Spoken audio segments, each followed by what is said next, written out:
யாரும் கேட்காத ஒரு கேள்வி. இன்னைக்கு நான் உங்ககிட்ட ஒரு சின்ன கேள்வி கேட்கணும். நீங்கள் உண்மையாகவே சரியாக இருக்கீங்களா? இந்த கேள்வி கேட்க ரொம்ப சின்னதாக தோணும். ஆனால் சில பேருக்கு இந்த ஒரு கேள்வி தான் உலகத்திலே கேட்கணும்னு தோணும். ஏன்னா தினமும் நம்மளை நிறைய பேர் கேட்பாங்க. சாப்பிட்டியா? வேலை முடிஞ்சுதா? எங்கே இருக்க? என்ன பண்ணுற? ஆனால் நீ மனசால சரியாக இருக்கியான்னு கேட்குறவங்க ரொம்ப கம்மி. இந்த உலகத்தில் நிறைய பேர் சிரிச்சிட்டு வாழ்கிறாங்க.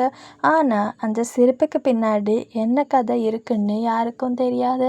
சில சிரிப்புகள் சந்தோஷத்தால் வராது, மறைக்க வேண்டிய வழியால் வரும். சில பேர் எல்லாரையும் சிரிக்க வைப்பாங்க. ஆனால் அவங்க மட்டும் இரவு தனியாக உட்கார்ந்து அழுவாங்க. நீங்கள் கவனித்து பார்த்துருக்கீங்களா?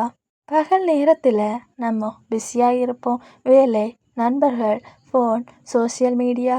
ஆனால் இரவு அமைதியாக எல்லாரும் தூங்கிட்ட பிறகு அந்த சைலன்ஸ் நடுவில் நம்ம மனசு நம்மளை கேள்வி கேட்க ஆரம்பிக்கும். நீ சந்தோஷமாக இருக்கியா? அந்த கேள்விக்கே சில பேரால் பதில் சொல்லவே முடியாது. ஏன்னா அவங்களுக்கு என்ன பிரச்சனைனே தெரியாது. வெளியே பார்க்க சாதாரணமாக இருப்பாங்க. ஆனால் உள்ளுக்குள்ள 1000 போர் நடந்திருக்கும். சில நேரம் நம்ம கஷ்டத்தை சொல்லணும்னு தோணும். ஆனால் யார்கிட்ட சொல்கிறது? யாராவது புரிஞ்சுப்பாங்களா? அல்லது ஓவர் திங்க் பண்ணாதன்னு சொல்லிடுவாங்களா? அதனால நிறைய பேர் அமைதியையே சூஸ் பண்ணுறாங்க. அழுறதையும் நிறுத்துகிறாங்க, பேசுகிறதையும் குறைக்கிறாங்க. ஆனால் ஒரு விஷயம், அமைதியாக இருக்கிற எல்லாரும் சந்தோஷம்னு அர்த்தமில்லை.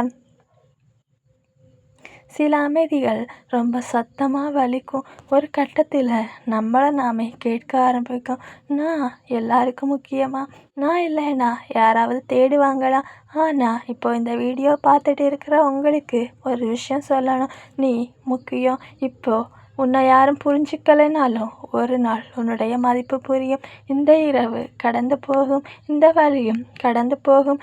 உன்னை நீயே மறந்திடாத, உன்னை நீயே வெறுக்காத. ஒரு நாள் நீயே உன்னை பார்த்து பெருமைப்படுவ. அந்த நாள் நான் விட்டுடலைன்னு. அது வரைக்கும் நம்பிக்கை மட்டும் விடாத. மீண்டும் இன்னொரு வீடியோவில் சந்திப்போம். தேங்க்யூ ஃபார் வாட்சிங்.